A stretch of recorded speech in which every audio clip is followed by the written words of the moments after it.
Kahibaw ba ka nga adunay mga expressions gamit ang mga body parts? For examples, kahuyang. In idiom, we say, Achilles heel. Dili maayo, walay kaarang, bakilaw, kiwag. We call that all thumbs. Samok, makalagot, makahasol. We express that by saying pain in the neck. Mahilig sa mga matamis o tamis nga pagkaon. We simply term it as sweet tooth. Bugos nga pagpaminaw o pagtagad. Why not using all ears instead? Suporta nga kutubra sa istorya o wala sa buhat. Ulo-ulo.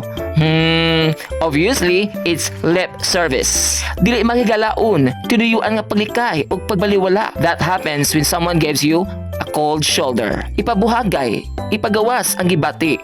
I guess it's time to get it off your chest. Unta swertiun ka. Instead of good luck, why not break a leg? Madlukon, magduduha og maulaw mo sulay.